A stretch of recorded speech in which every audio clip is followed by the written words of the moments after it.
नाज़रीन अस्सलामु अलैकुम वरहमतुल्लाहि वबरकातुहू। सीधी बात के ताज़ा तरीन प्राइम टाइम में आप लोगों का इस्तकबाल है। नाज़रीन मैं अंसार अज़ीज़ नदवी इस वक्त आप लोगों के सामने कुछ अहम तरीन ख़बरों पर तबसरे लेकर के हाजिर हुआ हूँ। तफसीलात में जाने से पहले आप लोगों से जो दरख्वास्त होती है उस पर तवज्जो करने की अपील करूँगा। नाज़रीन सबसे पहले आज जो ख़बर आ रही है वो सऊदी अरबिया की ग्रैंड मुफ्ती और सीनियर स्कॉलर्स के काउंसिल के हेड जो हैं शेख अब्दुल अज़ीज़ बिन अब्दुल्ला बिन मोहम्मद अश-शेख जो है उनके इंतकाल होने की ख़बरें आ रही हैं और उनकी उम्र जो है वो 82 साल थी। आपको मालूम होना चाहिए कि नाबिना होने के साथ ही ये सऊदी अरब की एक अहम तरीन शख्सियात में तस्वुर किए जाते हैं और अब्दुल्ला मास्क रियाद में जो है आज असर की नमाज के बाद उनकी नमाज जनाजा अदा की जाएगी। जाहिर सी बात है न्यूज़ आप तक पहुंचने तक शायद हो भी चुकी होगी। बहकैफ इस वक्त उनके इंतकाल को लेकर के आलम अरब में जो है ताज़ियतें पेश की जा रही हैं और जो है जाहिर सी बात है कि वो एक अहम तरीन शख्सियत दीनी और मजहबी शख्सियत माने जाते थे। कभी उनकी ज़िंदगी पर अलग से मुकम्मल तौर पर एपिसोड आप लोगों के सामने लाने की कोशिश की जाएगी। नाज़रीन मुंबई में एक खातून वुमेन कॉप ने जो है इस वक्त मिसबिहेव करने की एक वीडियो वायरल हो रही है। हमेशा से इल्ज़ामात लगते रहे हैं कि पुलिस अफसरान जो भी केस दर्ज करने के लिए आते हैं उन पर जो है अपने होने का एहसास दिलाते हैं या फिर कुर्सी के जो है नशे में गालियाँ बकना शुरू कर देते हैं। ऐसी एक मिसबिहेव करने की एक वीडियो जिसमें बिलखुसूस खातून पुलिस अफसर थी। बताया जा रहा है कि जो एक धोखाबाजी की शिकायत दर्ज करने के लिए खातून और उसके कुछ लोग यहाँ पर आते हैं महाराष्ट्र के वीपी रोड में मुंबई के। तो उस वक्त जो है ये खातून लेडी उन पर हमला करते हुए उनको गालियाँ देती हुई नज़र आ रही है, जिसको लेकर के जो है इस वक्त अलग अलग तरह के तबसरे जो है शेयर किए जा रहे हैं कि पुलिस अफसर किस तरह कुर्सी के नशे में जो है वो शिकायत दर्ज करने वालों की शिकायत सुनने के बजाय उनको गाली गलौज की जाती है। पीएसए दुर्गा खाड़े के तौर पर इसकी शनाख्त हुई है और लोग इसकी जो है बरतरफी को लेकर के अलग अलग मुतालबा कर रहे हैं क्योंकि उस वीडियो में गालियाँ देती हुई नज़र आ रही है। वो वीडियो हम आपको सुना नहीं सकते। नाज़रीन कभी कभी ऐसी वीडियोस वायरल हो जाते हैं जिसको लेकर के अलग अलग तरह के तबसरे सोशल मीडिया में आने लगते हैं। उसी में से एक वीडियो इस वक्त ट्रेन की आ रही है जहां पर एक शख्स जो है वो सांप लेकर के घुस गया साबरमती एक्सप्रेस में, जो अहमदाबाद साबरमती एक्सप्रेस है, पैसेंजर्स और लोगों से पैसेंजर से पैसा भी वसूल करने लगा सांप दिखा दिखा करके। अब जाहिर सी बात है कि इस तरह के सांप के जो है वो जहरीले दांत निकाल दिए जाते हैं, लेकिन इसके बावजूद आम आवाम में पैसा वसूलने के लिए सांपों का इस्तेमाल करना और इस तरह की चीज़ें लेकर के जो है लोग जहाँ पर बड़े पैमाने पर रह रहे हैं उनके पास आना, इसको लेकर के अलग अलग तरह के तबसरे करते हुए मुतअल्लिक़ा भिखारी के ख़िलाफ़ जो है मामला दर्ज करके उनको जो है और इस तरह की किसी भी तरह से कार्रवाई करने से जो है मुतालबा कर रहे हैं कि लोगों के जहाँ पर भीड़ भाड़ वाला इलाका होता है लोग मांगने के लिए किस किस तरह के तरीक़े निकालते हैं। ये कहते हुए बताया जा रहा है कि जो है वो मंगोली एमपी नामी इलाके में जो है अचानक इस ट्रेन में घुस करके लोगों से सांप दिखा दिखा करके पैसे मांग रहा था। वीडियो वायरल होने के बाद लोगों ने जो है इस पर मुख्तलिफ़ किस्म के तबसरे किए हैं। नाज़रीन बारहा मैं आप लोगों के सामने भारत में बदलने वाले रिश्ते, गैर कानूनी और गैर ऐसी चीज़ें वायरल हो जाती हैं कि कहना बड़ा मुश्किल हो जाता है कि क्या ये वाकई में भारत का समाज है। रिश्तेदारियाँ तबाह हो रही हैं, आपसी ताल्लुकात और जो एक किस्म की अक़ीदतमंदी होती है रिश्तेदारों में, एक एहतराम होता है, वो सब कुछ इस वक्त भारत के सकाफ़त में मिलियमेट होता हुआ नज़र आ रहा है। और आज और बेधड़क लज्जा ना लेते हुए उसको वीडियो में शेयर करके तबाह बर्बादी के ज़ामिन भी बन रही हैं। ये बिलखुसूस उन लोगों के लिए जो बैरून ममालिक में जो है कमाई के लिए जाते हैं। जाहिर सी बात है कि इस वक्त जो है भारत का एक बहुत बड़ा तबका है जो अपनी फैमिली को खुश रखने के लिए, अपने बच्चों को खुश रखने के लिए एक बेहतरीन ज़िंदगी की तलाश में जो है वो बैरून ममालिक चले जाते हैं। तो कुछ ऐसे केस कुछ केस ऐसे आते हैं जो कुछ केस इस कदर वायरल हो जाते हैं कि वो हर एक को मशकूक बना देते हैं। जैसे एक वीडियो है और इस वीडियो में ये बेशरम खातून बाकायदा साफ और वाज़ेह तौर पर इस बात का इकरार कर रही है कि उसका शोहर कमाई के लिए दुबई चला जाता है और बहुत देर तक, बहुत दिनों तक या फिर एक लंबे अरसे तक वापस नहीं लौटता है, तो वो अपने ससुर के साथ रहना शुरू कर देती है। गांव में उंगलियां उठाते हैं तो ससुर को लेकर के शहर में आती है, और चूंकि जो है वो अपने शोहर के तमाम सोशल अकाउंट्स, वो इंस्टाग्राम हो, फेसबुक हो, ट्विटर हो, व्हाट्सएप हो, जो कुछ भी है उसको ब्लॉक कर रखा है, तो उसकी ये दरिंदगी, उसकी ये बेहयाई, उसकी ये बेशर्मी उसको पता नहीं चलती है, कहते हुए बाकायदा वीडियो बना करके वायरल करती है। तो जाहिर सी बात है कि ये भारत की समाज पर एक धब्बा था, रिश्तेदारियों पर एक धब्बा था, भरोसा रखने वाले रिश्तेदारों पर एक धब्बा था। तो इस वीडियो पर इस वक्त लगातार सोशल मीडिया में गुस्से की भरमार है, लोग मुश्तइल होकर के इसको गालियां भी दे रहे हैं, तनकीद भी कर रहे हैं दोनों को। आप खुद जो है इस वीडियो को सुनने के बाद अंदाज़ा लगा सकते हैं कि भारत की सकाफ़त पर किस कदर गहन लग चुका है कि यहाँ रिश्तेदारियों की अकीदत वो ख़त्म होती नज़र आ रही है। मेरा पति गया दुबई, ठीक है, मेरे बच्ची छोटी सी थी, अब गया वो, तो वेट करते करते इतना टाइम हो गया, ठीक है। फिर मैं अपने ससुर के साथ रहने लगी, इसमें कौन सी बुराई है। बाहर आ गए हम लोग गांव से। मैंने अपने पति की सारी आईडी, मतलब अपने फोन में उनकी आईडी ब्लॉक कर रखी है, व्हाट्सएप पे, इंस्टाग्राम पे, फेसबुक पे, ठीक है, सब पे ब्लॉक मारा हुआ है। उन तक वीडियो जाएगी नहीं मेरी, मैं जो चाहे कर।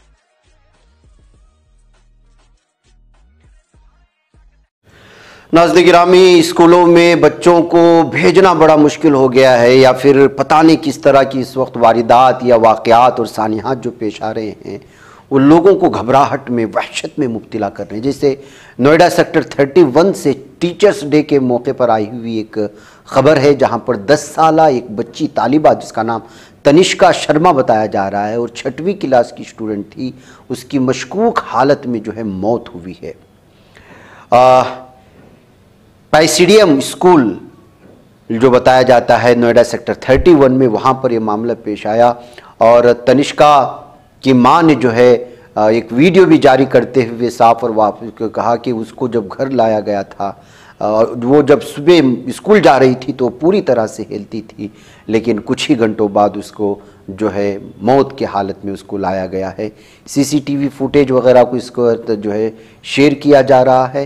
बहकैफ कैलाश हॉस्पिटल जो 2 किलोमीटर है स्कूल से, वहाँ पर वो अचानक तनिष्का जो है वो बेहोश होकर के गिरने की बात कही गई है। ब्रेन हेमरेज होने की वजह से पोस्टमार्टम रिपोर्ट में सामने आया है। छोटे छोटे बच्चों को ब्रेन हेमरेज, और फिर जो है नौजवान लोगों को, जबकि ये मशकूक मौत बता रही है उनकी फैमिली, लेकिन पोस्टमार्टम की रिपोर्ट यही कह रही है कि 10 साला बच्ची को ब्रेन हेमरेज हो गया था। आप अंदाज़ा भी लगा सकते हैं कि आजकल के हमारे खाने, आजकल के हमारी जो है अलग अलग तरह के बच्चों को जो मुलव्वस किया जा रहा है ख़ुद को बचाने के लिए, वो चाहे मोबाइल स्क्रीन की शुआएँ हों, आज बहुत सारी बीमारियों को पैदा की जा रही हैं। ऐसे में एक हेल्थी माहौल में अपने बच्चों को परवरिश करने की ज़रूरत है। ये कहते हुए इस जो है ख़बर पर तबसरा किया जा रहा है, जबकि उनकी वालिदा ने, उनके घर वालों ने इस मौत को मशकूक मौत कहने के बाद जो है एफआईआर भी दर्ज कर लिया गया है, और पुलिस इस सिलसिले में तहकीक करने की बात कही है। उनकी माँ क्या कह रही है आप यहाँ पर देख सकते हैं। हेलो एवरीवन, मेरा नाम तृप्ता शर्मा है। मैं लेट तनिष्का शर्मा की मदर हूँ। मेरी फूल जैसी बेटी थी। वो class 6B presidium sector 31 Noida में पढ़ती थी। 4 सितंबर को मैंने खुद उसे स्कूल छोड़ा था। टीचर्स डे की सेलिब्रेशन थी। करीब 11:30 AM मुझे टीचर्स का कॉल आता है कि आपकी बेटी फेंट हो गई है, इमीडिएटली आ जाइए, हम उसे कैलाश ले जा रहे हैं, आप वहीं पर आइए। जब हम कैलाश पहुंचे तो डॉक्टर्स ने हमें बताया that my daughter was brought dead. This statement shattered my entire world. मेरी फूलों जैसी बेटी थी। मैंने उसे परियों की तरह पाला था। मैंने अपने इन्हीं हाथों से उसका अंतिम संस्कार किया है। जो पेन मैं फील कर रही हूँ और जो मैंने किया, वो शब्दों में बताना पॉसिबल नहीं है।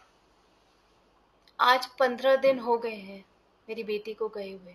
मैंने उसे स्कूल छोड़ा था, वही स्कूल जो एक सेकंड होम होता है, एक सेफ हाउस होता है, जहां हम ये सोच के बच्चों को भेजते हैं कि वो सेफ रहेंगे, उसी स्कूल में उसकी मौत हुई है। मुझे सिर्फ अपनी बेटी के आखिरी मोमेंट्स का सच जानना है। मुझे पता है मेरी बेटी अब वापस तो नहीं आएगी, पर ये उसका हक बनता है कि आखिरी कुछ मिनट्स में उसके साथ क्या हुआ वो सबके सामने आए। I just need justice and I just need the truth. नाज़रीन गिरामी, क्राइम, जराइम, हमले सब कुछ मिलते हैं यहाँ पर आपको हमारे भारत के मुख्तलिफ इलाकों में। छोटी छोटी बातों को, मजहबी लड़ाइयाँ, समाजी लड़ाइयाँ, तालीमी लड़ाइयाँ, सियासी लड़ाइयाँ, क्या कुछ नहीं है भारत के सियासी इस जंजीर में। एक वीडियो इस वक्त वायरल हो रही है। विश्वकर्मा पूजा के दौरान लखनऊ यूनिवर्सिटी, बाबा साहेब भीमाराव अंबेडकर यूनिवर्सिटी लखनऊ में जो है इस वक्त हमले करने और ऑफिसेस को वेंडलाइज करने, तबाह बर्बाद करने की वीडियो वायरल हो रही है। बताया जा रहा है कि जो है इस वक्त विश्वकर्मा पूजा जिस वक्त चल रहा था तो उस वक्त कुछ गुस्से में आए हुए लड़कों ने, तलबा ने ये मामला किया। दो ग्रुपों में आपसी किसी बात को लेकर के झगड़े हो गए और फिर इस तरह से जो है इस यूनिवर्सिटी में हमले शुरू हो गए। वायरल वीडियो में बहुत सारे तलबा को आप देख रहे हैं। ये 17 अक्टूबर को पेश आने वाला मामला है। कैंपस में टेंशन उस वक्त हुआ जब जो है रिलीजियस प्रोग्राम को लेकर के जो बातें लफ्जी झड़प हुई वो आउट ऑफ कंट्रोल हो चुकी थी। स्टूडेंट्स ने जो है इसको अखिल भारतीय विद्यार्थी परिषद की जानिब से जो है मुताल्लिका ग्रुप को जो है कंट्रोल करने का इल्ज़ाम लगाया गया है और उन्हीं ग्रुप ने जो स्टिक और रॉड्स लेकर के जो है हमला कर दिया है। और ये सब कुछ उस वक्त हुआ जब विश्वकर्मा पूजा चल रहा था यहाँ के कैंपस में, और ये भी वीपी मेंबर्स की जानिब से अटैक करने की और बाज़ लोगों को वहाँ के ऑफिस वगैरह को वेंडलाइज करने की और ज़ख्मी पहुँचाने की खबरें आ रही हैं। एफआईआर दर्ज कर लिया गया है। एबीवीपी तंजीम कौन सी आप लोग जानते हैं नाज़रीन में, बीजेपी से वाबस्ता है। अभी दिल्ली यूनिवर्सिटी में इसी के जो है लोगों ने जीत दर्ज की थी, जिसके इस पर जो इश्कालात हुए तो उसकी तहकीक हो रही है सुप्रीम कोर्ट में। तो यही हालात नाज़रीन, ये सियासी दुश्मनियाँ, मजहबी दुश्मनियाँ कहाँ तक, कहाँ के तालीमी इदारों को अंदरूनी सतह पर ले जा कर के बर्बाद कर रही हैं। ये महसूस होता है कि पढ़ाई के लिए कम, सियासत करने के लिए ज़्यादा यहाँ पर तलबा आते हैं। नाज़रीन, बेंगलुरु का एक कैब ड्राइवर एक कॉल सेंटर की एम्प्लॉय को उसकी बेटी के सामने कत्ल कर देता है। बेंगलुरु में इससे पहले भी मैं तस्करा कर चुका हूं कि लगातार इस तरह के जराइम में इजाफा होता चला जा रहा है। हर दूसरे तीसरे दिन इस तरह की वारदात आ रही है जहां पर कोई किसी न किसी को कत्ल करता हुआ नज़र आ रहा है। बताया जा रहा है कि जो है टीनेज बच्ची के सामने एक शोहर ने अपने जो है कॉल सेंटर की एक खातून को, जो उसकी बीवी भी थी, 32 साल उम्र बताया जा रहा है कि दोनों की दूसरी शादी थी और कुछ ही दिनों बाद जो है शोहर को अपनी बीवी पर, जो कॉल सेंटर की एम्प्लॉय थी, उस पर शक होने लगा। और तो फिर जो है इस तरह से उसने सुकंदा कट्टे नामी एक इलाका आता है बिजी बस स्टैंड में, और लोगों के सामने हमला किया है चाकू से इस खातून पर, जो बस पर सफ़र करने की कोशिश कर रहा था। लोहित तशवा बताया गया है जिसने हमला किया है, जिस पर अटैक हुआ है, उसका नाम रेखा बताया गया है, और चाकू लेकर के उसके मुख्तलिफ जिस्म के मुख्तलिफ पेट और सीने वगैरह पर उसने हमला किया है। और उसने इल्ज़ाम लगाया 13 साला उसकी बेटी भी उसके सामने ही थी, लेकिन इसी के सामने हमला किया गया। उस पर उसने इल्ज़ाम लगाया कि जो है उसके नाजायज़ ताल्लुकात, इसलिए पुलिस ने मामला दर्ज करके इस वक्त तहकीक कर रही है। नाज़रीन गिरामी, अफ़गानिस्तान से एक 13 साला लड़का काबुल से दिल्ली पहुंचता है एयरक्राफ्ट में गेयर कंपार्टमेंट में छुप करके। अब अंदाजा लगाइए, गेयर कंपार्टमेंट में छुप करके एक एयरक्राफ्ट काबुल से दिल्ली पहुंचती है और वहां के लोगों को पता भी नहीं चलता। किस कदर जो है सिक्योरिटी भूल होगी काबुल के उस जो है एयरक्राफ्ट के जो हवाई अड्डे से। बहरकैफ इस सिलसिले में जो है 12:30 बजे इस सिलसिले में यहाँ के ऑफिशल्स ने और सिक्योरिटी जोन से आने वाले मुख्तलिफ अफसरान ने इसका बयान जारी किया है। पीटीआई के हवाले से भी खबर आ रही, जाहिर सी बात है कि अफ़गानिस्तान से इंडिया आ रहा है एक लड़का और भी 13 साला, और वो प्लेन दिल्ली पहुँच जाते हैं, उनको पता भी नहीं चलता। ये किस कदर चूक है। इंटरनेशनल IGA एयरपोर्ट में ये पहुँचा था 2 हफ्ते कबल। बहकर उसने 36,000 फीट के ऊपर इतना बड़ा सफ़र किया है। आप अंदाज़ा भी लगा सकते हैं कि जो किस कदर मुश्किल ये सफ़र है। उस बच्चे की हिम्मत को दाद भी दी जा रही है, सिक्योरिटी चूक को लेकर के भी गुफ्तगू हो रही है। आखिर क्या वजह थी कि अफ़गान तालिब इल्म, जाहिर सी बात है कि वो दिल्ली आ रहा है तो कोई ना कोई ख्वाब लेकर के आया होगा, लेकिन जाहिर सी बात है एक मुल्क से दूसरे मुल्क आने का कोई तरीक़ा नहीं है, गैर कानूनी है। लेकिन अलग अलग तरह के तबसरे इस वीडियो को लेकर के शेयर किए जा रहे हैं, उस खबर को लेकर के बताया जा रहा है। समाजवादी पार्टी के सीनियर रहनुमा और साबिक काबीना वजीर मोहम्मद आजम खान 23 माह के तवील अरसे के बाद सीतापुर जेल से रिहा हो चुके हैं। आज उनकी रिहाई के मौके पर जेल और आसपास के इलाके में सख्त हिफाजती इंतजाम किए गए थे ताकि किसी भी किस्म के हंगामे या बदनज़मी से बचा जा सके। वरना आपको मालूम होना चाहिए कि रामपुर की और समाजवादी पार्टी की बहुत अहम तरीन शख्सियत है। गुज़श्ता कई सालों से वो जुल्म व सितम के जो है चक्की में पिस रहे थे। मुख्तलिफ इल्ज़ामात, ऐसे इल्ज़ामात जिसके बारे में आदमी तसव्वुर भी ना करे, सारे इल्ज़ामात को जो है वो करते हुए, लेकिन योगी हुकूमत के सामने वो झुके नहीं और सारे की सारी इन तमाम चीज़ों को लेकर के इस वक्त बाहर आ चुके हैं, जिसको लेकर के अब अलग अलग तरह के तबसरे हैं। जाहिर सी बात है कि सियासत में हलचल मचेगी।